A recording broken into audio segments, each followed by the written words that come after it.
यदा यदा हि धर्मस्य ग्लानिर्भवति भारत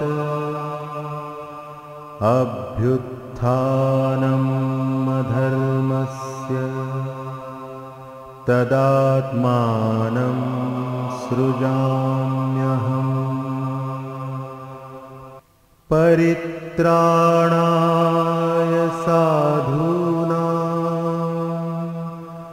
विनाशाय च दुष्कृतां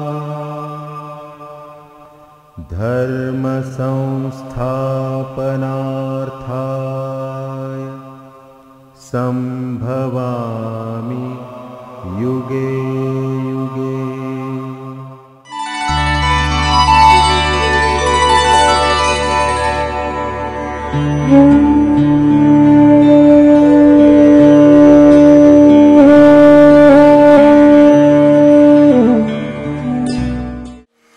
हमारे सभी प्यारे प्यारे बच्चों, छात्र छात्राओं और हमारे फैकल्टी के सभी सदस्य, अब हम धीरे धीरे अपनी नवरात्रि की ओर यात्रा, नवरात्रि के बाद फिर हमारे कन्वोकेशन की यात्रा की ओर हम बढ़ रहे हैं। धीरे धीरे मौसम भी चेंज हो रहा है, बसंत ऋतु पीक निकल चुका, पीक के बाद अब चैत्र मास आरंभ होने वाला है। चैत्र का मतलब होता है ग्रीष्म ऋतु का आगमन। ये जो नवरात्रि है ये बड़ी विशेष है। इस नवरात्रि में हम लोग 9 दिन तो नहीं हो पाएंगे, 8 दिन ही मिलेंगे हमको। तो 8 दिन तक चित्रकूट के 8 स्थानों का वर्णन करेंगे। 8 स्थानों का मतलब हमारे शरीर में भी वही 8 स्थान है। कई बार हम लोग सोचते हैं ना कि रामायण में, रामचरितमानस में क्यों दिया गया है सब। ये हमारे शरीर के स्थान है। भरतकूप है तो हमारे अंदर है, संगम है मंदाकिनी तो हमारे अंदर है, कामदगिरी है तो हमारे अंदर है, अत्रि अनुसुईया का आश्रम है तो हमारे अंदर है। तो उसको हम कैसे पहचानें अपने अंदर को, अपनी चित्त शुद्धि कैसे करें? चित्रकूट यानी चित्त शुद्धि। तो अच्छा रोमांचक वर्णन होगा, बढ़िया होगा। आज जो हम गीत ले रहे हैं वो हमारे शहीदों की याद में है। शहीदों में हमारे ऐसे ऐसे शहीद हमारे देश में हुए हैं जिन्होंने कि अपनी कुर्बानी से देश को आज़ाद कराया। भले ही देश की आज़ादी के समय वो हमें दिखाई नहीं पड़े, पर उनकी वजह से माहौल बना। मैं एक छोटी सी कविता पढ़ रहा हूँ। 3 युवा परिंदे उड़े तो आसमान रो पड़ा। 3 युवा परिंदे उड़े तो आसमान रो पड़ा। वो हंस रहे थे मगर हिंदुस्तान रो पड़ा। जिए तो खूब जिए और मरे तो खूब मरे। महाविदाई पर सतलुज का शमशान रो पड़ा। गर्दनों के गुलाबों ने किया माँ का अभिषेक। उनके गुलाब की माला पहनाई गई थी उनको। ओज भरी कुर्बानी पर सारा जहान रो पड़ा। इंसानों को तो रोना ही था बहुत, मगर बड़े भाइयों के थमने पर तूफान रो पड़ा। भगत सुखदेव राजगुरु दिलों में हैं। 23 मार्च को अखिल भारत महान रो पड़ा। शहीद दिवस पर शत शत वंदन। इनकलाब। चलिए, ये हमारे सुखदेव, राजगुरु और भगत सिंह तीनों के लिए हमारी आज श्रद्धांजलि है। शहीद दिवस मनाया जाता है। 23 मार्च को तीनों को फांसी दे दी गई थी और हंस हंस के उन्होंने फांसी के फंदे को चूम करके अपने आप को कुर्बान किया था राष्ट्र की आज़ादी पर। हमको नहीं मालूम कितने लोगों ने राष्ट्र की आज़ादी के लिए अपनी जान दे दी, पर उनमें कई लोग ऐसे हैं जिनके बारे में नहीं मालूम। इन तीनों का तो इसलिए कि जिक्र आता है, और बाकी अनेकों थे जो दक्षिण एशिया की मिट्टी को हाथ में लेके चले गए, फांसी के फंदे को चूम करके और मर गए। ये नमूने बन गए उनके लिए, एक सैंपल बन गए कि आदर्श कौन कैसा होता है, आदर्श ऐसा होता है। आज गीत है, एक दिन ही जी मगर इंसान बन के जी। एक दिन ही जी, भले ही हमको मौका मिले तो हम एक दिन ही जिए, इंसान बनकर जिए। देखो, ये इंसान बनकर जिए, इंसान बनना सबसे मुश्किल है। देखो, डॉक्टर बनना आसान है, इंजीनियर बनना आसान है, कंप्यूटर साइंटिस्ट बनना आसान है, पीएचडी करना आसान है, और महापुरुष बनना भी आसान है, पर सामान्य आदमी बनना मुश्किल है। सरल सादगी से भरा पूरा आदमी बनना बड़ा मुश्किल है। जिसके अंदर सरलता हो, जिसके अंदर सबको एक्सेप्ट करने की पात्रता हो, कि मैं सबको ग्रहणशीलता हो, जिसको संवेदना हो, और जो सबको साथ लेके चल सके। सबका साथ ये हमारे मोदी जी का नारा है, सबका साथ सबका विकास, सबको साथ लेके चलेंगे, सबका विकास करेंगे। तो ये जो परिवर्तन की वेला आई है, उस परिवर्तन में हम अपने आप को याद दिलाएं कि हम एक दिन ही जिए मगर इंसान बनकर जिए। एक दिन ही जी मगर इंसान बनकर जी, एक दिन ही जी मगर इंसान बनकर जी, एक दिन ही जी मगर इंसान बनकर जी, एक दिन ही जी मगर इंसान बनकर जी।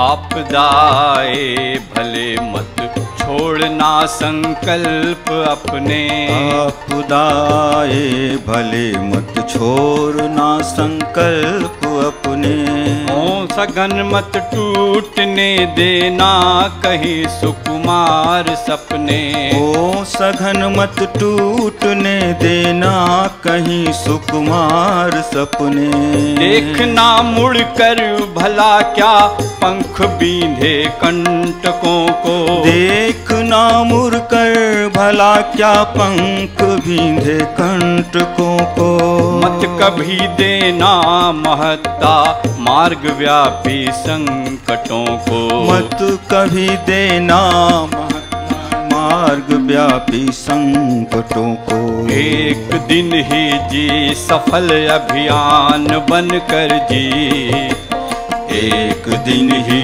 जी मगर इंसान बनकर जी, एक दिन ही जी मगर अभियान बनकर जी, एक दिन ही जी मगर इंसान बनकर जी।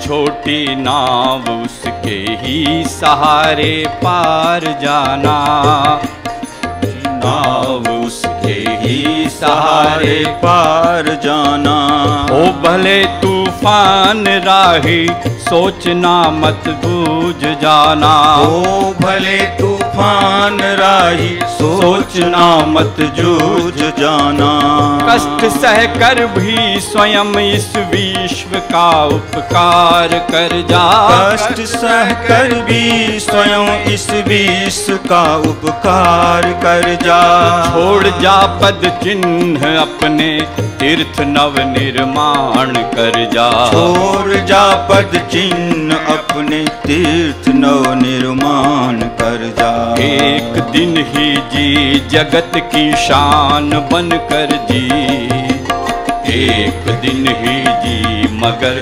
इंसान बनकर जी, एक दिन ही जी जगत की शान बनकर जी, एक दिन ही जी मगर इंसान बनकर जी।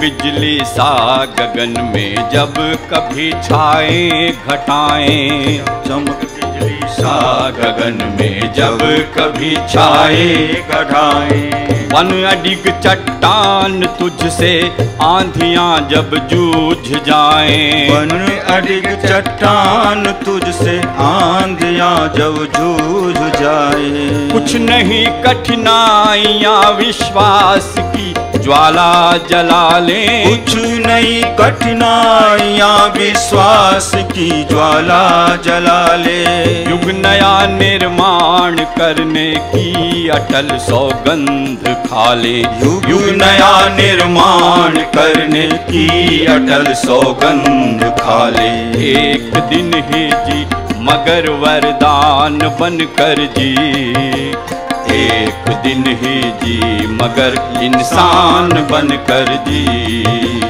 एक दिन ही जी मगर वरदान बनकर जी, एक दिन ही जी मगर इंसान बनकर जी, एक दिन ही जी मगर इंसान बनकर जी, एक दिन ही जी मगर इंसान बनकर जी, इंसान बनकर जी मगर इंसान बनकर जी।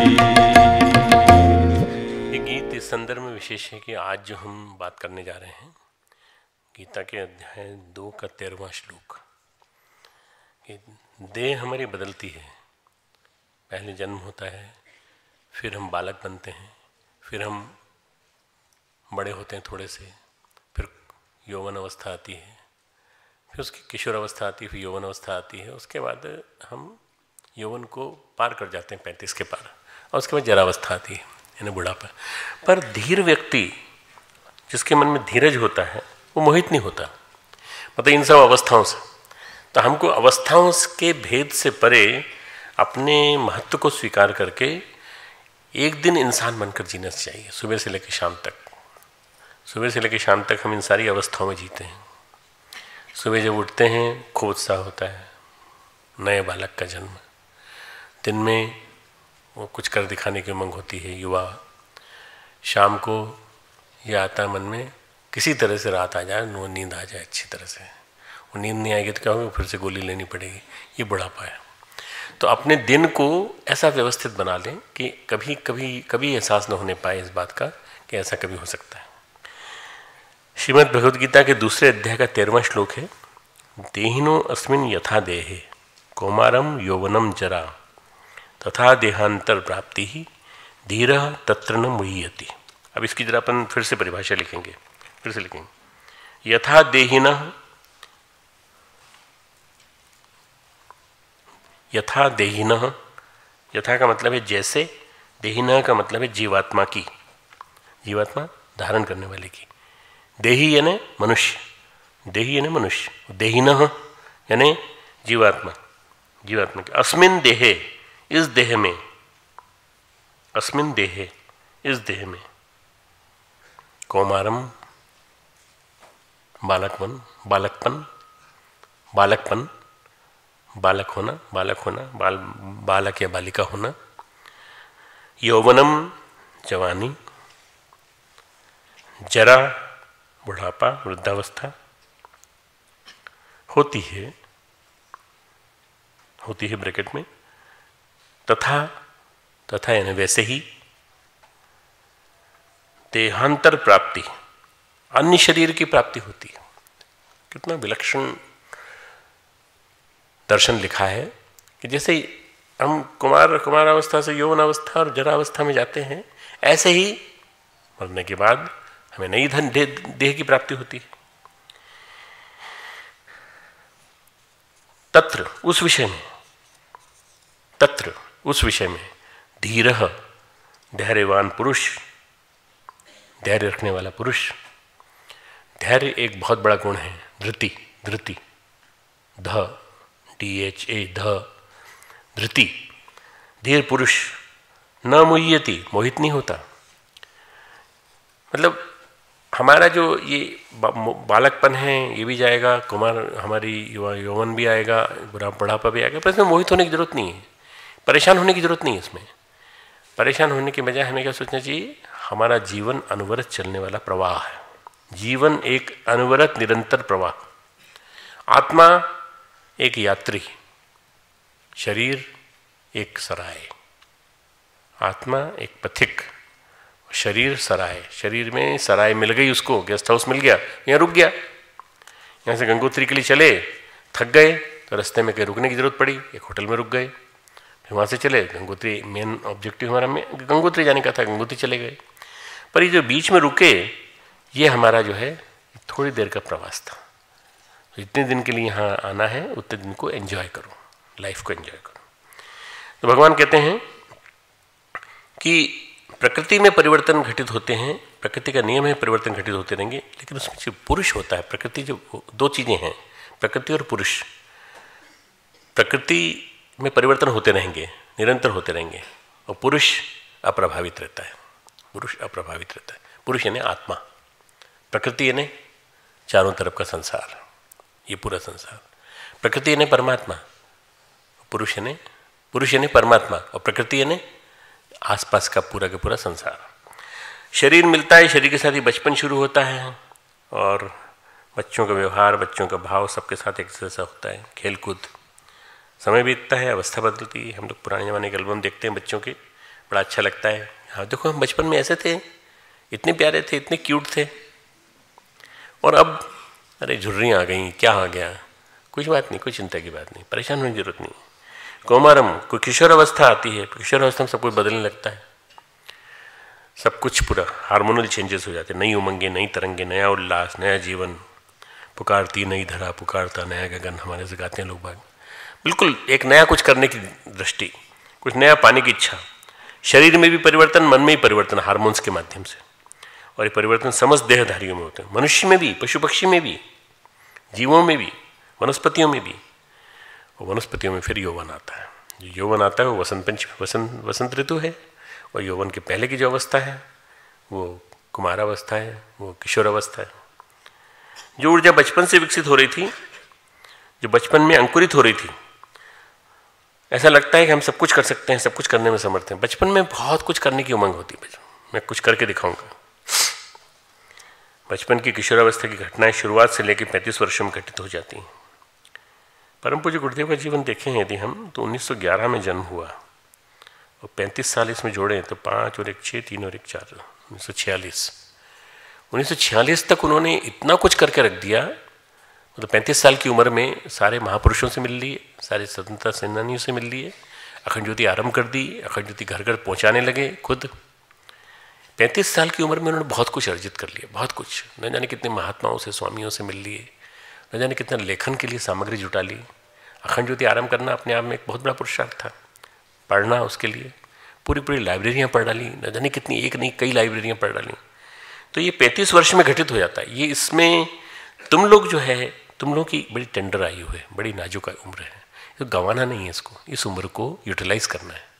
कुमारावस्था को, यौवन अवस्था को, किशोरावस्था को अच्छी तरह से अपने अच्छे काम में लगाना है, सकारात्मक कामों में लगाना है। 35 वर्ष तक सारे परिवर्तन हो जाते हैं। फिर बचपन अटखेलियाँ करता, खिलखिलाता बचपन, अभिमान और दर्प से भरा यौवन थकने लगता है, ढलने लगता है, जरावस्था घेर लेती है, बुढ़ापा आने लगता है। फिर भी आप कहते हैं नहीं, हम बूढ़े नहीं हुए हैं। मत कहो, कहो, बिल्कुल कहो बूढ़े नहीं हुए, पर फिर जवानों जैसे काम करके दिखाओ। गुरुदेव जाते थे, हमारे साथ इतने सारे चलते हैं भाई लोग, ये गीत गाते हैं अलग अलग वैरायटी के। गुरुदेव के साथ एक ही गीत होता था बस। गुरुदेव के साथ एक सत्यदेव पांडे चलते थे सीधी के, वो गाते थे खड़े होकर, ऐसे कुछ 6 फीट अकेले सत्यदेव पांडे, पूरा मंच जो है गुरुदेव के बोलने से पहले वो गाते। गुरुदेव को बहुत पसंद था। बुढ़ापा आ गया कैसे जवानी क्यों नहीं आई, इतने बुलंद स्वर में गाते थे। फिर गुरुदेव उनको रोकते थे, अरे कैसे आ गया बुढ़ापा तुम लोगों के ऊपर, मेरे कार्यकर्ताओं, मेरे बच्चों, तुम लोग सब युवा हो, अपने आप को पहचानो, अपने अंदर की शक्ति को पहचानो। बुढ़ापा कैसे आ गया? अरे हृदय के शून्य मंदिर में भवानी क्यों नहीं है? ये और भी था, 2 लाइन इसकी, दूसरी लाइन, हृदय के शून्य मंदिर में भवानी क्यों नहीं। वो बहुत करीब 3-4 अंतरों का गीत है, पर बहुत प्यारा गीत है। प्रत्युष तू उसको लेके आना दादाजी से। अरे गतिरोध क्यों आया, रवानी क्यों नहीं आई, अरे गतिरोध क्यों आया, रवानी क्यों नहीं। ये कहाँ से आ गया बीच में ये ऑब्स्टेकल? इसलिए ये जो बुढ़ापा आता है ना, ये एक प्रोसेस है, प्रोसीजर है, टाइम फेज, बाउंड फेज है। इसलिए तुम परेशान मत होना इससे। तुम लोग भी बूढ़े होगे एक दिन, तुम लोग भी बूढ़े होगे, कल्पना करो। आज मैं एक व्हाट्सएप देख रहा था, उसमें रानी जो है उसकी उम्र बताई है, बचपन की, जवानी की, उसके बाद अपने पति के साथ, ड्यूक के साथ, एलिजाबेथ, और उसके बाद अभी की 104 साल की उम्र की पति के साथ बैठी हुई है। पति भी यंग है उतने ही, 105 साल के, वो 104 साल की, वैसे वैसे बैठे और खूब एंजॉय कर रहे हैं, खूब मस्त हैं। तो प्रसन्न रहो, हमेशा प्रसन्न रहो। जो हंसता है वो जीता है, और जो रोता है वो मरता है, रोज मरता है, हर कण कण उसका मरता है, कण कण उसका मरता चला जाता है। इसलिए जल्दी मरना है तो रोना चालू कर दो आज से, और जल्दी हंसना, और जल्दी ज़्यादा जीना है तो हंसना चालू करो, और बिना किसी परेशानी के, बिना किसी कठिनाई के। तो देह में परिवर्तन होते हैं, जो शाश्वत है, जो पुरातन होते हुए नूतन है, वो है आत्मा, जो कभी भी पुरानी नहीं होती, बूढ़ी नहीं, आत्मा बूढ़ी नहीं होती। आत्मा तो फिर चली जाएगी दूसरी काया में। इन सब का आधार, इन परिवर्तनों का आधार आत्मा है। देखो ये जो जिस जमीन में तुम बैठे हो ना, यहाँ पर, यहाँ जंगल था पूरा, इसको कहते थे बिड़ला गार्डन, बिड़ला फार्म कहते थे। यहाँ हम लोगों ने अश्वमेध यज्ञ किया, हमने यहाँ माता जी को लेके आए थे हम यहाँ पे। और जब यहाँ काटा था, खूब झाड़ियाँ जंखाड़ काटे थे, आम के बगीचे नहीं काटे थे, झाड़ियाँ जंखाड़ काटे थे, इतने सांप निकले, करीब में ऐसा अंदाजा 1000 से ज़्यादा सांप निकले थे, बड़े बड़े सांप। और हमारे यहाँ आए थे सब के सब पूरे खूंखार लोग, श्रमदान करने वाले, बस्तर के और इधर के उड़ीसा के लोग। उन्होंने एक सांप को उठा फेंक दिया, सांप अपने रास्ते चले गए, कि मारा किसी को नहीं उन्होंने, और उनको काटा भी नहीं, किसी को भी नहीं काटा। सांप बिच्छू सब निकले। पर ये जंगल था, जंगल बदल के आज यूनिवर्सिटी खड़ी है पूरी बिल्डिंग पे बिल्डिंग बनती चली जा रही है, नई बिल्डिंग बनती चली जा रही है। अभी हम 2 बिल्डिंग और नई बनाएंगे। अभी हम इसका जो एडमिनिस्ट्रेटिव ऑफिस बना है, इसका भी हम विस्तार करेंगे, और जो बायोटेक सेंटर बना है उसके पीछे हम एक हॉस्टल बनाएंगे, बड़ा बॉयज़ हॉस्टल पूरा। तो ये जो जितनी हमारी प्लानिंग है उसके हिसाब से हमने पूरा मंदिर, यहाँ एक बिल्डिंग खड़ी कर दी पूरा। ये क्या हो गया, ये परिवर्तन। जंगल जो है इतना बदल जाएगा, किसी को मतलब नहीं था, किसी को परिवर्तन अंदाज नहीं था, पर पूरा बिड़ला फार्म बदल गया पूरा। मनुष्य पैदा होते हैं, पेड़ पौधा होते हैं, शरीर दोनों के नष्ट हो जाते हैं, धरती में मिल जाते हैं। ऐसे धरती में ज़्यादा परिवर्तन नहीं होता। भौतिक विज्ञान में 2 शब्द हैं, स्टैटिक एनर्जी, डायनेमिक एनर्जी। भौतिक फिजिक्स पढ़ी है ना तुम लोगों में से किसी ने? स्टैटिक एनर्जी और डायनेमिक एनर्जी, है ना। स्टैटिक का मतलब होता है, स्टैटिस्टिक्स अलग चीज़ है, स्टैटिक एनर्जी अलग है ना। स्टैटिक का मतलब है कि जो शब्द है स्थिति की, और अगर इसको थोड़ा सा बदल दो, पर्यावरण से जोड़ दो तो पारिस्थिति की, परिस्थिति से जुड़ा हुआ स्थिति की। और डायनेमिक्स कहते हैं गति की। ये दोनों अवस्थाएं पदार्थ की, ऊर्जा की। भौतिक विज्ञान पदार्थ की चर्चा करता है। पदार्थ में जो मैटर है वो मल्टी डायमेंशनल है। मैटर से शुरू होता है ठोस, मास, द्रव्यमान, E=mc² का इक्वेशन। मैं तुमको डिटेल में नहीं ले जा रहा हूँ, मैं बता रहा हूँ चुंबकत्व का बल है जिसकी वजह से सूर्य है।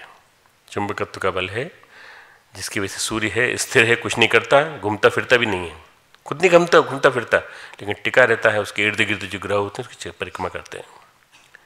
ब्रह्मांड में सबसे बड़ा जो चक्र चल रहा है प्रकृति का, वही चल रहा है कि सारे ग्रह चक्कर चलाते हैं, और ग्रहों के भी उपग्रह चक्कर लगाते हैं। जैसे हमारा चंद्रमा चक्कर लगाता है, हमारा सबके पास ताकत है, पर सबसे ज़्यादा ताकत है सूर्य के पास।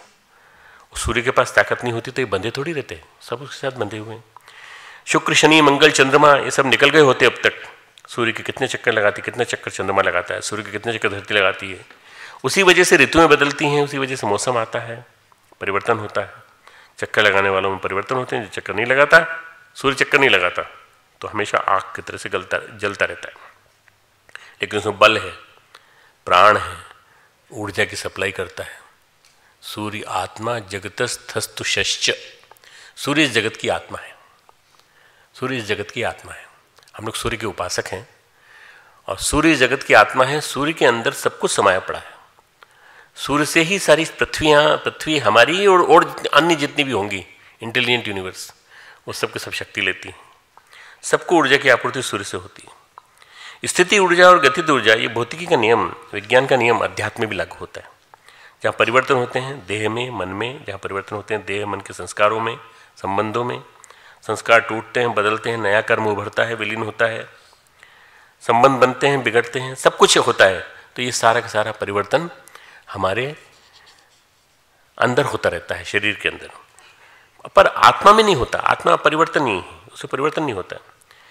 इन सब परिवर्तनों को जो ऊर्जा मिल रही है, जो प्राण मिल रहा है, वो कहाँ से मिल रही है? वो आत्मा से मिल रही है। हमारी आत्मा बड़ी शक्तिशाली है। आत्मा ही हमारी जुड़ी हुई है उस परमात्मा से। आत्मा ही जुड़ी हुई है उस महासूर्य से, जिस महासूर्य से हमको ऊर्जा मिल रही है। ग्रहों की गति, ग्रहों की चाल, ग्रहों में परिवर्तन, उनका परिभ्रमण कहाँ से हो रहा है, वो टिके ही क्यों है आज तक? करोड़ों साल हो गए पृथ्वी चक्कर लगाती रहती है। अच्छा, मान लो अपनी कक्षा में नहीं घूमेगी वो पृथ्वी, आज से बंद कर दे, तो क्या हो जाएगा? जहाँ दिन है वहाँ दिन रहेगा, जहाँ रात है वहाँ रात रहेगी, जहाँ रुकी वहीं दिन है। न सर्दी होगी, न गर्मी होगी, न बरसात होगी, न जाड़ा होगा। अरे फिर क्या होगा? फिर तो बहुत गड़बड़ हो जाएगी। एक ही मौसम, एक ही ऋतु होगी और न दिन रात होंगे। इसलिए दिन रात इसलिए होते हैं क्योंकि धरती घूम रही है, 23.5 डिग्री पे टिल्टेड है और अपनी स्पीड पे घूम रही है, स्लो स्पीड पे चल रही है। स्पीड फास्ट हो जाए तो गड़बड़ हो जाएगी, स्पीड स्लो हो जाए तो गड़बड़ हो जाएगी। नज़दीक आ जाए सब सूर्य के तो सब जल के राख हो जाएगा, दूर चली जाए तो सब ठंडा हो जाएगा। धरती जो है, मतलब एनवायरमेंटल साइंस को पढ़ने के बाद इसको समझने में आसानी होगी। भगवान का बनाया हुआ मैथमेटिक्स कितना सुंदर है, सब भगवान ने व्यवस्थित बनाया है। ये सब कुछ व्यवस्थित चल रहा है, जरा सा भी कोई इधर उधर गड़बड़ नहीं है। इसका कारण क्या है कि सृष्टि रचना की जब ऋषि ने कल्पना की, सूक्त लिखा तो कहा कि सघन अंधकार था, सघन अंधकार था, शून्यता व्याप्त थी। ये सब जो हुआ, ये जो परिवर्तन हुए, गतिज ऊर्जा के कारण हुए। एक डायनेमिक ऊर्जा पैदा हुई, किससे? नाद से। नाद से एक ऊर्जा पैदा हुई, जीवन का सौंदर्य, विविधता। और स्टैटिक एनर्जी में उस सौंदर्य के लिए प्राण है। यह सौंदर्य तब है, परिवर्तन तब है जब ये अपरिवर्तनीय है। परिवर्तन नहीं होता इसमें। हम क्या चाहते हैं? हम उसको टिकाना चाहते हैं, सम्मोहित हो जाते हैं, हम ऐसे ही रहें, हम ऐसे रहें। कई बार सुबह का सूरज निकलता है, बड़ा अच्छा लगता है सुबह का सूरज। कभी शाम का चंद्रमा निकलता है पूर्णिमा का, उसको देखो ऐसा लगे ऐसे ही रहे तो बहुत अच्छा रहेगा। नहीं पर ऐसा होगा नहीं, सूरज ठहर जाए हम ठहर जाए ऐसा नहीं हो सकता। सुबह दोपहर में बदलती है, दोपहर सांझ में, सांझ रात में बदलती है। कई बार हमारे परिजन, अब मैं इसलिए ला रहा हूँ इस बात पे, फिजिक्स की और एस्ट्रोनॉमी की बात करके फिर मैं यहाँ पे ला रहा हूँ। हमारे परिजन होते हैं, हमको लगता है हमारे साथ ही रहें तो अच्छा है। मम्मी पापा ऐसे कहाँ मिलेंगे हमको, बहुत प्रिय हमको। ये बहन भाई हमको कहाँ मिलेंगे, ये दोस्त हमारे ऐसे ही हैं बने, हमारे रिश्ते ऐसे ही बने रहें। अगर हम छोटे हैं तो हम छोटे ना हो, छोटे ही रहें, बड़े ना बने।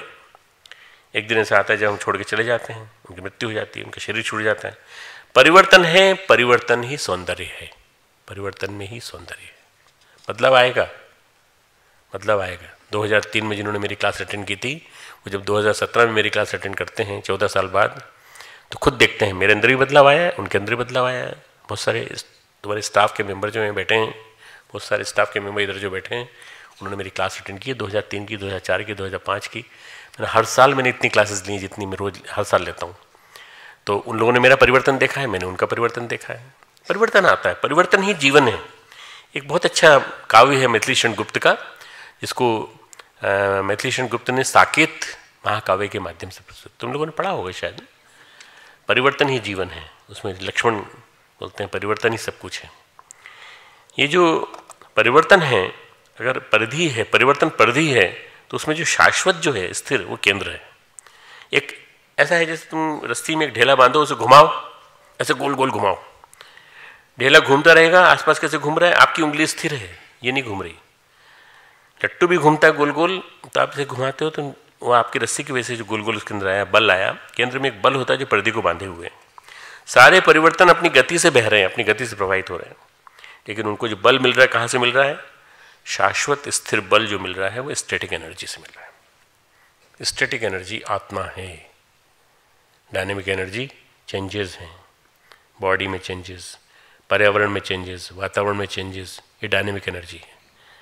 और स्टैटिक एनर्जी आपकी आत्मा है। तो स्थिति ऊर्जा के कारण ही गतिज ऊर्जा है, स्टैटिक एनर्जी के कारण ही डायनेमिक ऊर्जा है। भगवान कृष्ण कहते हैं जीवन ऐसा ही है, जीवन ऐसा ही है। धीरः तत्र न मुह्यति, धीर व्यक्ति मोहित नहीं होता, परेशान नहीं होता। क्यों ऐसा क्यों हो रहा है? ये बूढ़ा क्यों हो गया?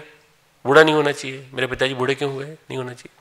भाई मेरे पिताजी डिस्ट्रिक्ट जज थे, उसके बाद हाईकोर्ट में रहे, उसके बाद बहुत काम किया, हम उनको बहुत ज़्यादा प्यार से बात करते थे, वो कितने इंटेलिजेंटली हमको जवाब देते थे। वही मेरे पिताजी बूढ़े होते होते आज 94 के हो गए, 95 में चले जाएंगे जुलाई में। और अब वो उनको स्मरण शक्ति नहीं रही उनकी, केवल मुझे पहचानते हैं, चिन्मय को पहचानते हैं, जीजी को पहचानते हैं, 2 हमारी छोटी पोतियों को पहचानते, बस और किसी को नहीं पहचानते। भी नाम से नहीं पहचानते, खुश रहते हैं, बस खुश होते हैं, बस आशीर्वाद देते हैं, बस जब तक हैं तब तक आशीर्वाद देते रहे हमको। तो स्मृति चली गई, स्मृति चली गई, लुप्त हो गई पूरी। बुढ़ापा आते ही बहुत सारे चेंजेस हो जाते हैं। सबसे बड़ा तो आज एक बुढ़िया माँ आई थी, बोले हमारे सांभल तो न थी मुझे सुनाई नहीं पड़ता। मैंने कहा बहुत बड़ा वरदान है आपके पास। सुन बोले था मैं, क्या बोला आपने? फिर मैंने उनसे कहा बहुत बढ़िया बात है कि आपको सुनाई नहीं पड़ता, दूसरों की बुराई तो नहीं सुनती। अरे बोले नहीं, कहा कैसे सुनो, सुनाई नहीं पड़ता मेरे को। तो बुढ़ापे का सबसे बड़ा चेंज क्या है कि भाई कहानी ऐसे हो जाते हैं कि अब सुनाई नहीं पड़ता तो क्या, मस्त रहो, प्रेम से खुश रहो अपने में, मस्त। वो थोड़ा सा ईयरफोन लगा के कुछ सुन लेते हैं कैसेट वगैरह, बाकी वैसे कुछ नहीं सुनाई पड़ता। तो ये क्या है कि आपके पास जो परिवर्तन की प्रक्रिया है उसका कंट्रोल आपके पास है आत्मा। आत्मा को स्ट्रांग बनाना है, आत्मबल स्ट्रांग बनाना है। और आत्मा का बल जो है परमात्मा से जुड़ा हुआ है, उसको परिवर्तन और शाश्वत के बीच में बड़े गहन संबंध है। भगवान कहते हैं एकांशेन स्थितो जगत, 10वें अध्याय के अंतिम श्लोक में। तो क्यों ज्यादा जानने की कोशिश करता है? ये जगत मेरे एक अंश से स्थित है, मेरे एक अंश से, मेरी एक छोटी सी उंगली पे स्थित है। दिखा दिया गोवर्धन उठा के उन्होंने। त्रिपादस्यामृतम दिहि, ये 3 पुरुष सूक्त का तीसरा श्लोक है। ये अमृत दिव्य और जो दिखाई देता है, ये 3 इसके पाद हैं, 3 पाद हैं इसके पृथ्वी के।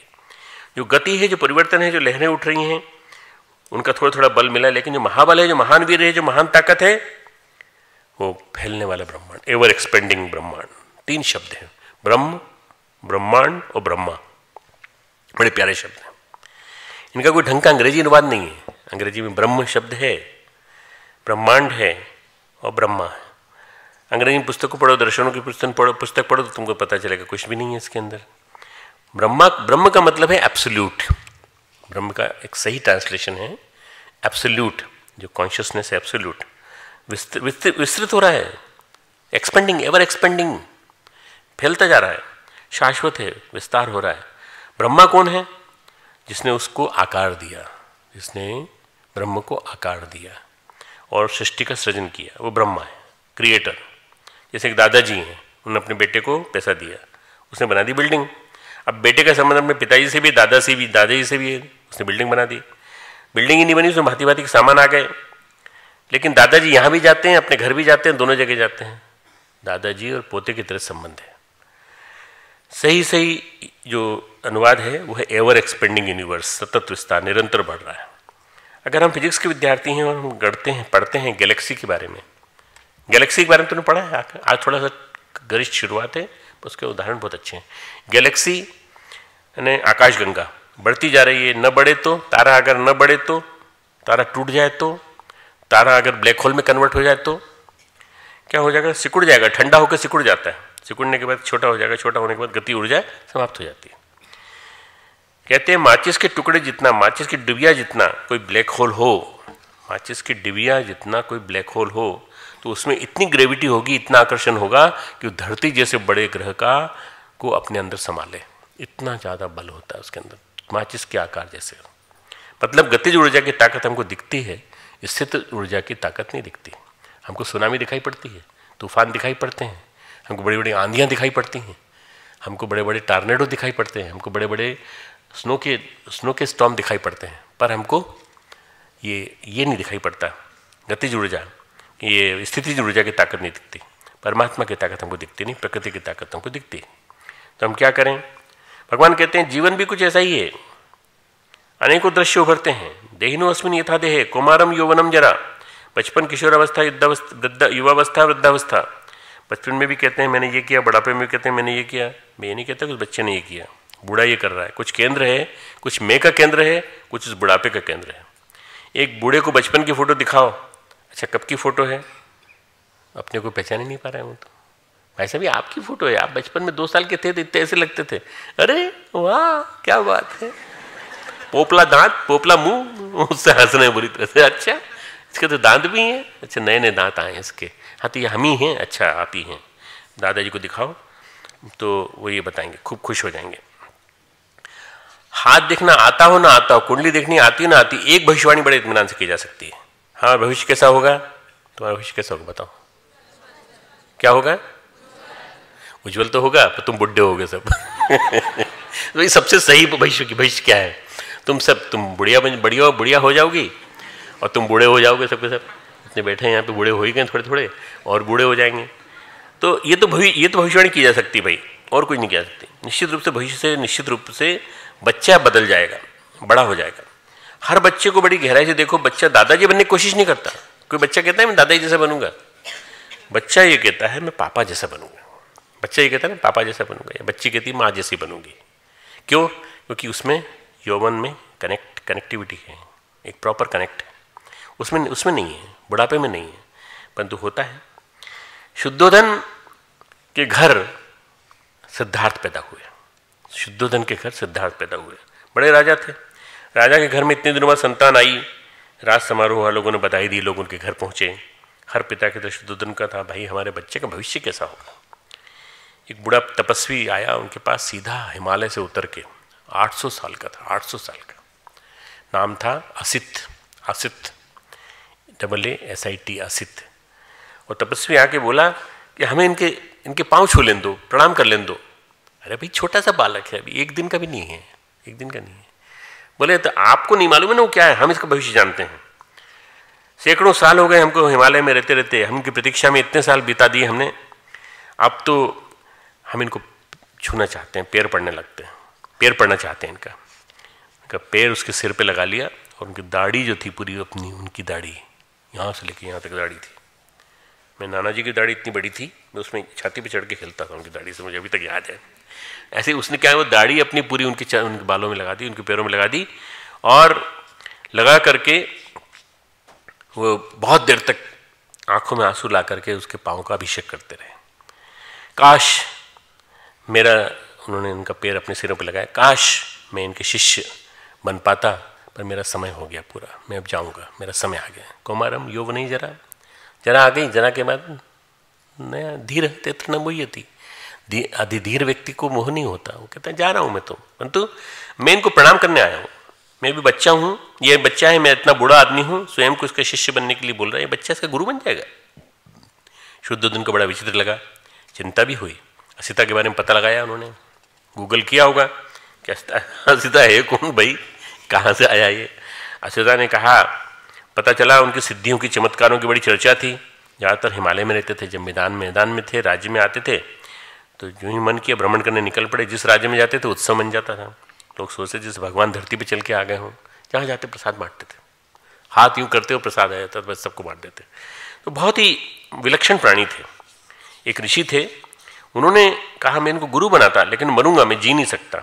बहुत दिन उम्र चढ़ाई की, उम्र मैंने बढ़ाता रहा, पर इन्होंने आने में देरी कर दी। अब मैं चला जाऊंगा, पर मैं इनको प्रणाम तो कर लूँ कम से कम।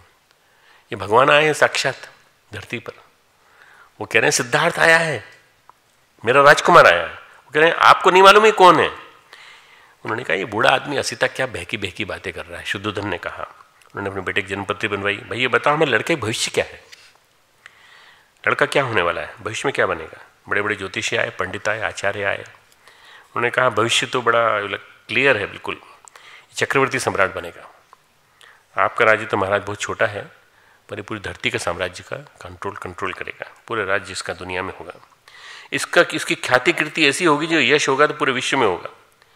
ये अगर सम्राट बनेगा तो विश्व का सम्राट बनेगा, आपके राज्य का नहीं, अकेले विश्व सम्राट का योग लेकर आया है। परंतु एक और भविष्य है इसका महाराज। क्या भविष्य है? ये सन्यासी बन जाएगा। ये विश्व गुरु नहीं, विश्व राजा नहीं बन पाया, सन्यासी बन जाएगा। और सन्यासी बन जाएगा तो धर्म सम्राट बन जाएगा। और ये बालक सन्यासी बन गया तो बड़े बड़े धरती के चक्रवर्ती सम्राट इसके चरणों में सिर झुकाएंगे, इसको शीश झुकाएंगे। लोग इसको देखते देखते बदल जाएंगे, परिवर्तन का स्वरूप दिखाई पड़ने लगेगा, इसको लोग परमात्मा का स्वरूप मानेंगे। ऐसा प्रखर, ऐसा उज्ज्वल संन्यास लेगा, ये सब ऐसा संन्यास पहले किसी ने नहीं लिया होगा। बड़े बड़े परेशान हो गए शुद्धोधन। उन्होंने कहा ये देवदूत बनेगा, ईश्वर दूत बनेगा, ईश्वर का स्वरूप मानेगा। अरे हमने तो अपने पत्नी खोई, जब ये सिद्धार्थ हुए पत्नी की माँ की मृत्यु हो गई, पत्नी खोई हमने। बच्चा आया तो बच्चे को हमने सोचा कि बच्चे की परवरिश करेंगे, उसको बड़ा बनाएंगे, राजा बनाएंगे। शुद्धोधन सांसारिक आदमी थे, क्योंकि धीर तत्र न मुह्यति, ये अधीर आदमी थे, इसलिए मोहित हो गए। उन्होंने कहा कि ये तो समझ में आता है कि चक्रवर्ती सम्राट बनेगा, परंतु ये समझ में नहीं आता कि भविष्य में हमारा सन्यासी बनेगा, हमसे बड़े राजा उसको सिर झुकाएंगे, ये हमको समझ में नहीं आ रहा। हम इसके जीवन की दिशा को संसार की तरफ मोड़ेंगे, हम भगवान की तरफ जाने नहीं देंगे, हम संसार की तरफ मोड़ेंगे। Nobody can do it, but he thought he can do it. उसने सोचा हम कर सकते हैं।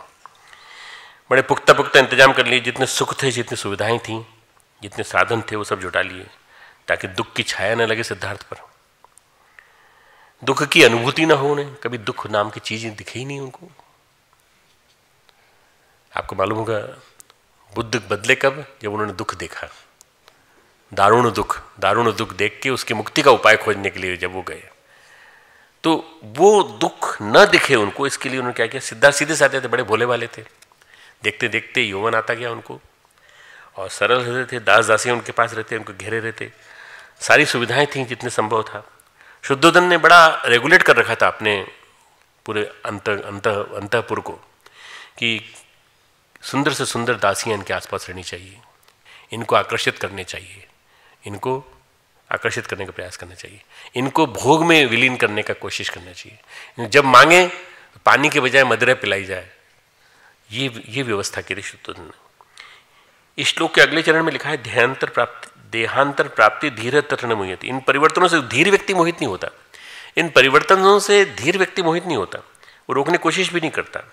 तो क्या हुआ कि उन्होंने कुछ प्रयास तो नहीं किया, लेकिन शुद्धोधन धीर तो थे नहीं, उनकी कोशिश थी, उन्होंने कोशिश की, प्रयास किया, भरपूर प्रयास किया कि हमारे बेटे के पास दुख नहीं आएगा। फौज लगा दी, उपवन श्रृंगार मनोरंजन के लिए फौज लगा दी, दास दासियों की साधनों की फौज लगा दी, मेरे पास इतने साधन है, इतना कुछ पैसा है, सारा सब कुछ इसके लिए।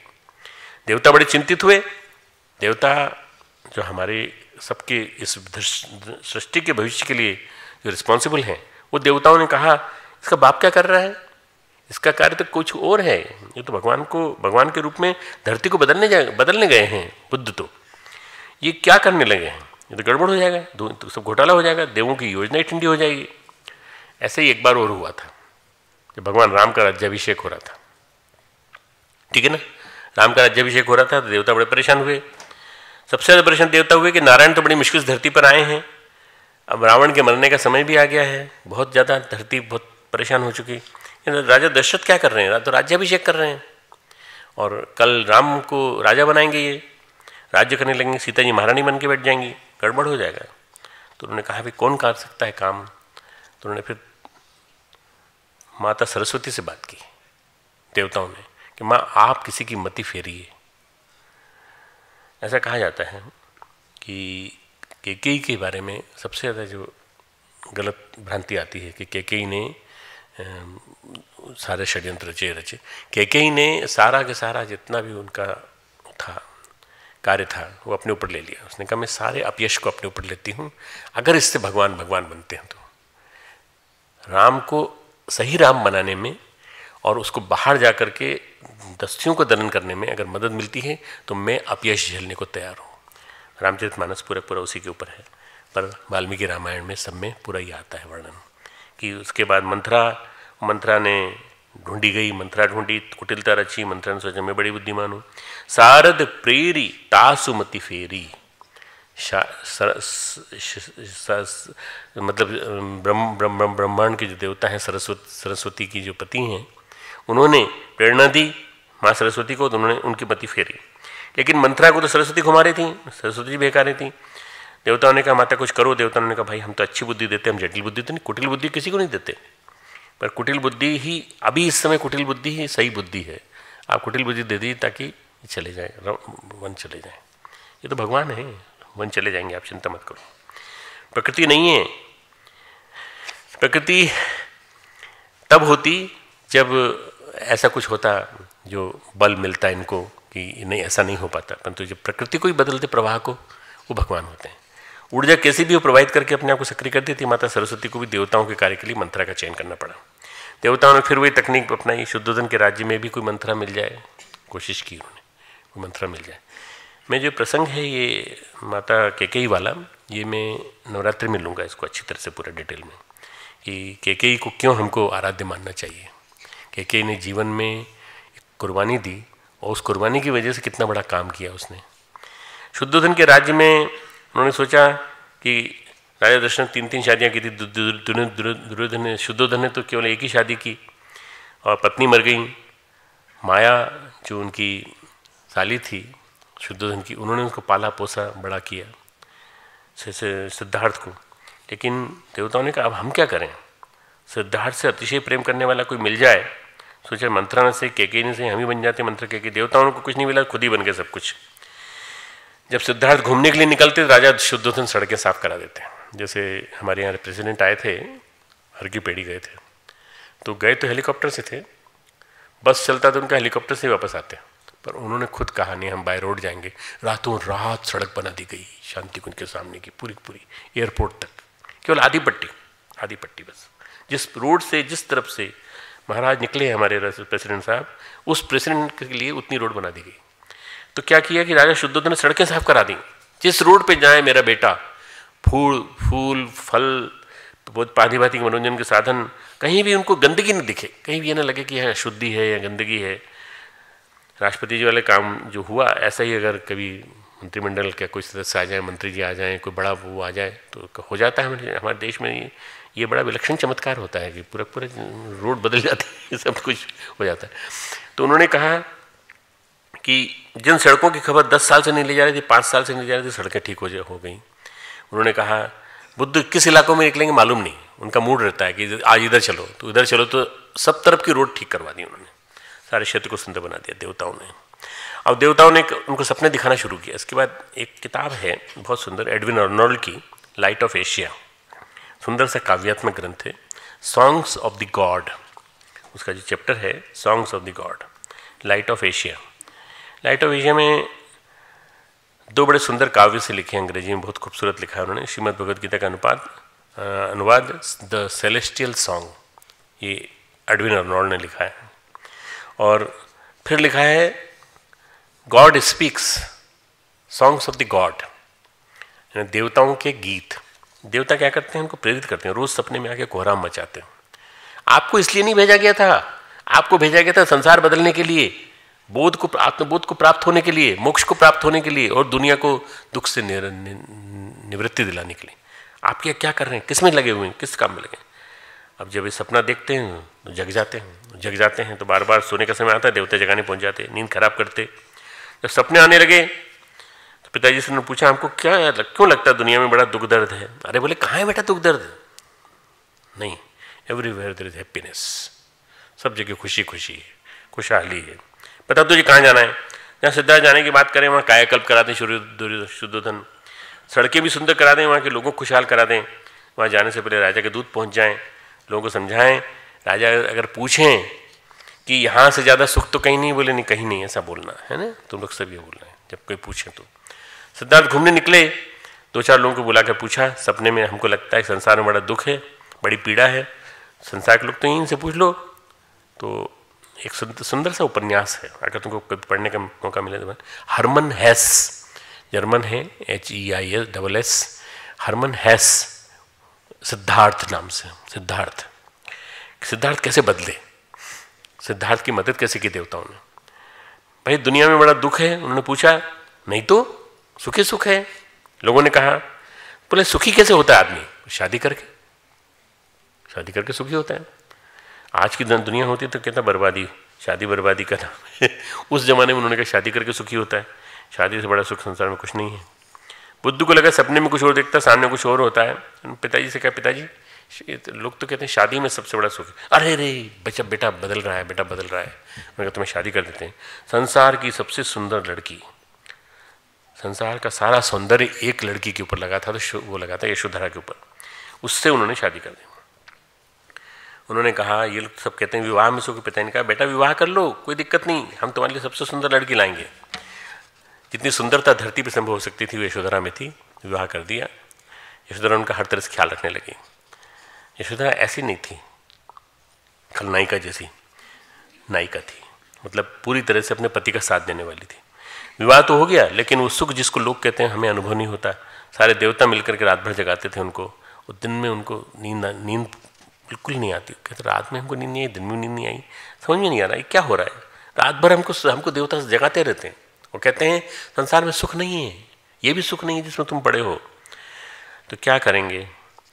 यशोधरा उनकी पत्नी लड़ाकू प्रकृति की नहीं थी, नहीं तो पत्नी से लड़ाते लोग, देवता लोग लड़ भिड़ कर कम से कम कुछ तो मन टूटे घर से, वो भी नहीं कर पाए। यशोधरा को ईर्ष्या भी नहीं होती थी, इतनी सुंदर लड़की इनके आसपास घूमती रहती हैं दासी बन करके, कम से कम कपड़ों में घूमती रहती हैं। वो ईर्ष्यालु भी नहीं थी, किसी के आचरण से उसको परेशानी नहीं थी। और न सिद्धार्थ उस मिट्टी के बने थे जिस मिट्टी में उनको कोई लालच आ पाता, किसी तरह का वासना का आकर्षण आ पाता। देवता ने सोचा भाई बड़ा महासंकट है, तो ये तो गड़बड़ हो रही है, ये कब जागेगा सिद्धार्थ, कब जागेगा। देवताओं ने प्रार्थना की काल देवता से, काल अरे भाई कुछ तो करो, बड़ा गड़बड़ हो रहा है, सिद्धार्थ की आयु होती जा रही है वैराग्य लेने की, अब इनका समय आ गया महानिष्क्रमण का। और ये तो वहीं अटके, महानिष्क्रमण कहते हैं महासमाज परिवर्तन, इस आयु उम्र से परिवर्तन, महानिष्क्रमण। उनकी शादी भी हो गई, बच्चा भी होने वाला है, तो वहीं घर बसाने लग गए। अरे ये तो बहुत गड़बड़ हो गई। आप ऐसा करिए, इनको जाके खुद ही बदल के आइए, आप खुद जाइए। एक बार जब सिद्धार्थ घूमने जा रहे थे तो उनके सामने एक रोगी आ गया। रोगी कोई नहीं था, काल देवता थे। सारे रोगी हटा दिए गए थे, न जाने कहां से प्रकट हो गए बीच में। कोई भी रोगी रास्ते में नहीं था, कोई भी वृद्ध आदमी रास्ते में नहीं था, कोई भी शव यात्रा रास्ते में नहीं थी। पर वो दीन दुखी दुर्बल आदमी जब दिखा, बीमार आदमी दिखा, तो उन्होंने कहा भाई आप कौन हैं? बोले मैं युवराज। वो सारथी बोला युवराज आगे देखो बहुत सुंदरता है। अरे बोले रुको, ये कौन है आप बताओ। ये कि हाँफ रहा है, सांस नहीं ली जा रही, चल नहीं पा रहा है। तो उन्होंने कहा यही सच है। काल देवता ने कहा यही सच है, सौंदर्य, तुम भी बीमार पड़ोगे एक दिन, तुम भी बीमार पड़ोगे, तुम्हारी भी सांस ऐसी फूलेगी। संसार का जो आपके पिताजी बता रहे हैं वो सच नहीं है। शरीर ये सौंदर्य रोगी होने पे ऐसा ही होता है, रोग ही सत्य है, पीड़ा ही सत्य है। अरे तो उल्टा हुआ पाठ मिल रहा है, वो वास्तव में देखने को मिल रहा है हमको। काल देवता की कृपा से एक दिमाग में विजन आई, मुक्ति खोजनी पड़ती है, खोज में जाना पड़ता है। हमने तो अपनी आयु गंवा दी, हम तो बूढ़े हो गए। काल देवता बोले लेकिन आप तो युवा हैं, आप तो खोज सकते हैं मुक्ति का मार्ग, आप खोजिए। देवता बुलवा रहे थे।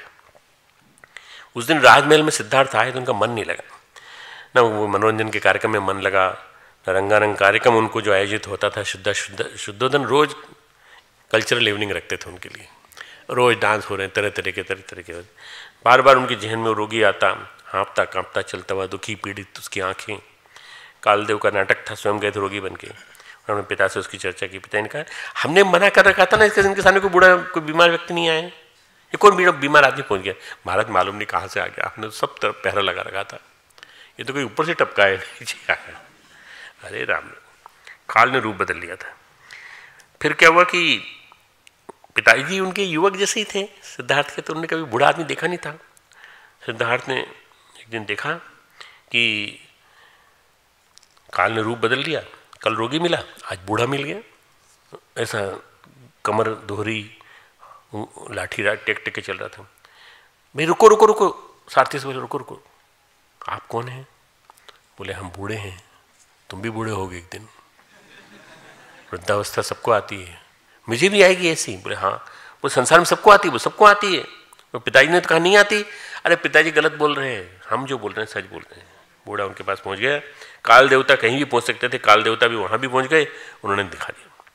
सिद्धार्थ के बारे में ऐसा कहा जाता है, बहुत सुंदर जो उनका बारे में उपन्यास लिखे गए हैं, उनमें राहुल सांस्कृत्यायन ने बहुत अच्छे अच्छे उपन्यास लिखे उनके बारे में। वो बहुत ही सुंदर थे, उनका शरीर, उनका सौंदर्य अप्रतिम था, देवों से भी ज़्यादा सुंदरता थी। ऐसा बुद्ध कथाओं में, जातक कथाओं में वर्णन मिलता है। बुजुर्ग को देखा, जर्जर बुढ़े को देखा, बड़े परेशान हुए कि हम भी ऐसे जर्जर हो जाएंगे, ऐसी झुर्रियाँ पड़ जाएंगे हमारे चेहरे पर। रे राम, ये जिंदगी बेकार है किसी तरह के। दिन में ये सब और रात में देवता। उन्होंने सारथी को डांट लगाई शुद्धोधन ने, ये क्या कहाँ ले जाते हो घुमाने के लिए, तुम किस रास्ते पे ले जाते हो? रास्ता तय कर रखा है भाई, सब जगह पहरा लगा रखा है कि हाँ रास्ते में कोई नहीं दिखना चाहिए। कैसे दिख गया? उनका रास्ता बता, अच्छा तुम मत करो कुछ, मैं पता लगाता हूँ। सारी सेना को लगा दिया गया। सब सुंदर था, सौंदर्य हो, सुंदरता हो, जीवन के रंग हो, अच्छे बगीचे हों। अब की बार कालदेव ने फिर से माया रची। एक अर्थी जा रही थी, उसके रूप में बैठ गए काल देवता। बुढ़ा देखा, अब की बार एक मुर्दा। अर्थी के साथ जो 4 लोग चल रहे थे, उनसे काल देवता कहलवा रहे थे, कभी क्या है, ये एक आदमी था मर गया है, आप भी मरेंगे ऐसे एक दिन, आपकी भी अर्थी निकलेगी। हे भगवान, ये हमारे यहाँ देखा ही नहीं था। ये तो ये मर गया महाराज, आप भी ऐसे ही मर जाएंगे। तब तक सत्य को खोजना है तो खोज लो, निर्वाण को खोजना है तो खोज लो, सारी सृष्टि के मुक्ति का मार्ग खोजना है तो खोज लो। समय रहते चेत जाओ, आपकी भी गति होने वाली है। क्या करेंगे अब आपका? हमको इनको शमशान में फूंक देंगे, ऐसे आपको ही फूंकेंगे एक दिन। क्यों आप लोग प्रेम नहीं करते? नहीं, प्रेम तो करते हैं, पर हम इनको इनके साथ नहीं रख सकते, बदबू आने लगेगी शरीर से, इसलिए इनको अंतिम गति देना है। पिताजी जो जीवन हमको दिखा रहे हैं वो जीवन सत्य नहीं है। सिद्धार्थ को रियलाइज हो गया, रात में जो देवता कहते हैं वही सत्य है, दिन में जो दृश्य देखे वो सत्य है। देवता सब प्रसन्न, आज हमारा काम हो गया। यशोधरा ने भांति भांति से मन लगाने की कोशिश की। एक बालक हो गया था जिसका नाम था राहुल, और राहुल नाम इसलिए रखा गया था कि राहु से राहुल बनता है। और ये बोली राहुल ने जैसे चंद्रमा को ग्रसा था ऐसे ये बुद्ध को ग्रस लेगा और बुद्ध को जाने नहीं देगा, रोक लगाने के लिए जाने नहीं देगा। इसका नाम राहुल रखो। देवता प्रसन्न हो गए। अब सिद्धार्थ की रातों की नींद हराम हो गई। अब वो खोजने लगे, देवता कहने लगे जो कुछ दिख रहा है उसके बीच में भी कुछ है, परिवर्तन में भी अपरिवर्तन है, परिवर्तन में भी शाश्वतता है, इसको खोजना पड़ेगा, ढूंढना पड़ेगा। जब तुम इन परिवर्तनों के बीच में इन परिवर्तनों के शोध को खोज लोगे तो तुम्हें पता चलेगा कि वास्तव में जीवन क्या है, तब तुम्हें विश्रांति मिलेगी। यही ज्ञान है। महात्मा बुद्ध के जीवनीकार कहते हैं यहाँ से चालू हुआ महात्मा बुद्ध का महाभिनिष्क्रमण। एक दिन सवेरे चले गए घर से बाहर, उन्होंने सारथी से कहा मुझे ले चलो बाहर। जंगल के बाहर जाके वो नीचे उतर के गायब हो गया, पता भी नहीं चला कहाँ चले गए, और रथ रवाना कर दिया। निरंजना नदी के किनारे पीपल वृक्ष के नीचे उन्होंने कठिन तपस्याएं की और उन्हें एक अश्वत्थ वृक्ष के नीचे निर्वाण प्राप्त हुआ। कहा देहांतर प्राप्ति धीरस्थित न भूयति। उस दिन उनको बोध हुआ शरीर है तो कौमारम यौवनम जरा, ये भी होगी, परिवर्तन होंगे। जीवन है तो परिवर्तन है, शरीर है तो मृत्यु भी होगी, शरीर रोगी भी होगा, शरीर बूढ़ा भी होगा, लेकिन उसमें मृत्यु के साथ सब कुछ समाप्त नहीं होता। बुद्ध ने सिद्धांत बनाया क्षणिकवाद, मोमेंट्री, साइंस ऑफ मोमेंटरिज्म। क्षणिकवाद, थोड़ी मोमेंट का जीवन है, थोड़े क्षणों का जीवन है, और संसार की लहरें हैं जो क्षण क्षण में बदलती रहती हैं। संसार की लहरें हैं क्षण क्षण में बदलती रहती हैं। उन परिवर्तन के बीच भी कुछ अपरिवर्तनीय है, कुछ शाश्वत है। वो जो शाश्वत को जान लेता है वो सब कुछ जान लेता है, वही धीर है, वही ज्ञानी है, वही स्थिर चित्त है। मुझे वो स्थिर चित्त व्यक्ति बनना है, मुझे मोहित नहीं होना है। एक श्री अरविंद की बड़ी प्यारी पुस्तक है विचार, थॉट्स एंड एफोरिज्म, विचार और सूत्र, thoughts and aphorism, APHORISM, aphorism. अंग्रेजी में लिखी उन्होंने, बड़ी सुंदर सी प्यारी सी पुस्तक, बड़े छोटे छोटे वाक्य हैं और उनमें एक एक वाक्य सूत्र की व्याख्या है। एक सूत्र में वो कहते हैं, लिखते हैं, जो व्यक्ति कुछ नहीं कर रहा है, जो व्यक्ति स्थिर होकर के बैठा है, जो समाधिस्थ है, जो योगी है, जो गुफा में बैठा है, जो कोठरी में बैठा है, आपको कुछ करता हुआ नहीं दिखता, लेकिन उसको निकम्मा समझने की भूल मत करना। पता नहीं उसके पास कितनी ऊर्जा है, उसके पास स्टैटिक ऊर्जा का स्रोत है, उसके बाद आत्मा। पता नहीं उसके पास कितनी ऊर्जा है, पता नहीं उसके मन की तरंगों में कितनी ताकत है, ध्यान की शक्ति पूरे संसार को हिला सकता है। परम पूज्य गुरुदेव ने कहा था अपनी सूक्ष्मीकरण साधना के दौरान कि हम अकेले ही इस कोठरी में बैठे बैठे लोगों के दिमागों को बदल देंगे। जब परम पूज्य गुरुदेव ने अपनी सूक्ष्मीकरण साधना आरंभ की थी, उस समय रशिया और अमेरिका के टकराने की स्थिति चल रही थी। हो सकता है थर्ड वर्ल्ड वॉर हो जाए, स्टार वार की संभावनाएं दिख रही थी। तब परम पूज्य गुरुदेव ने 5 विश्वभद्र पैदा किए सूक्ष्मीकरण साधना से। कभी समय आएगा तो मैं तुमको वो लेक्चर दूंगा, वो लेक्चर मैं अभी दे चुका हूँ। इसमें हमारी जो कार्यकर्ताओं की वर्कशॉप थी, उसमें जो जोनल वर्कशॉप थी, परम पूज्य गुरुदेव ने कहा कि हमने जो साधना की है इस बंद कोठरी में, इस कोठरी से इस तरंगें निकल के हजारों लाखों मील दूर तक गई हैं, और उन्होंने एक वातावरण बना दिया है सृष्टि के, इस पूरे संसार के कुंडलिनी जागरण का पूरा एक माहौल बना दिया है। श्री अरविंद भी 1926 से लेके 1950 तक अपनी कोठरी में बंद रहे। केवल श्री माँ से मिलते थे और एक चंपक लाल थे उनके जो सेवक थे, उनकी सेवा करते थे, उनके साथ बस 2 लोग। बाकी शाम को at the lotus feet of Shri Aurobindo, उनके चरणों में, लास्ट के 10 साल में तो वो भी नहीं, शुरू के उनके 4-5 जो शिष्य थे वो बातचीत करते थे, टॉक्स विद श्री अरविंदो। तो जो बातचीत हुई हैं वो रिकॉर्ड के रूप में आई हैं। श्री अरविंद ने कहा कि परिवर्तन के बीच जो शाश्वत है उसे जान लेता है, धीर होता है, मोहित नहीं होता। जो जितना गहराई से स्थिर होता है वही शांत होता है। गीता का ये वचन हमको एक नवीन वचन, एक नवीन संदेश देता है। हम भागदौड़ करेंगे, हम दौड़ेंगे, हम भागेंगे तो काम ज़्यादा हो जाएगा, ऐसा करने से कोई फायदा नहीं। अगर तुम एक्टिव नहीं हो, भगवान कहते हैं जितना शांत होगे, जितना एकाग्र होगे, जितना स्थिर होगे, उतने ही तुम्हारे कार्यों में सौंदर्य पैदा होगा। ऐसा कहते हैं श्री अरविंद की तपश्चर्या से, रमन महर्षि की तपश्चर्या से और परम पूज्य गुरुदेव की तपश्चर्या से, इन तीन की तपश्चर्या से भारत को आज़ादी मिली, वातावरण बना, आज़ादी का वातावरण बना। और भारत को उसके आज़ादी के बाद जो नई आज़ादी देने के लिए, सांस्कृतिक आज़ादी और आध्यात्मिक आज़ादी देने के लिए वातावरण बनाया परम पूज्य गुरुदेव ने, सारा माहौल बना। और देखते देखते ऐसा कुछ होने लगा जो चेंजेस जिसको कहते हैं।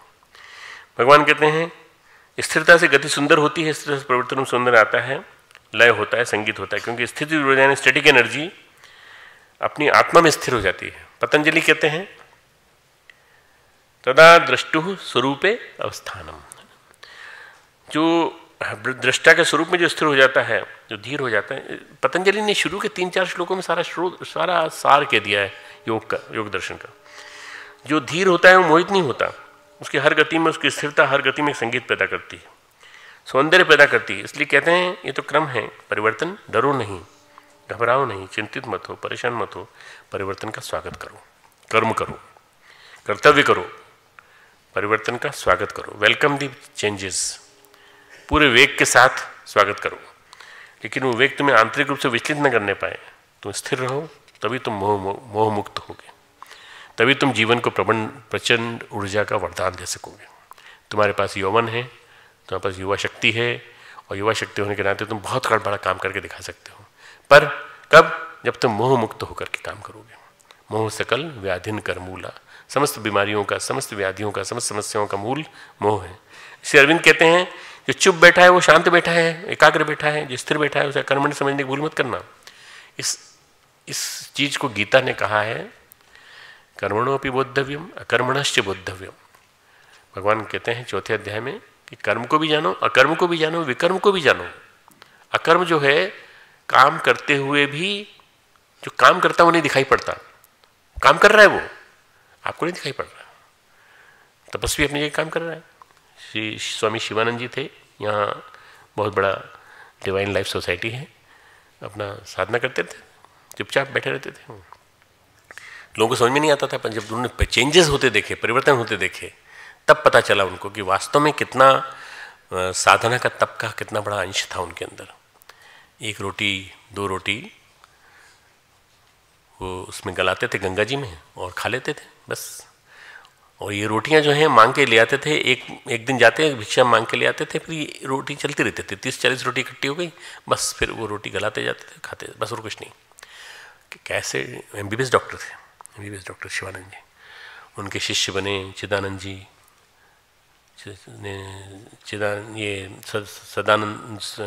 सत्यानंद जी योग के मास्टर बने, जिनके शिष्य निरंजनानंद जी मुंगेर वाले, और एक बने उनके चिन्मयानंद जी जो गीता पे जिन्होंने भाष्य लिखे।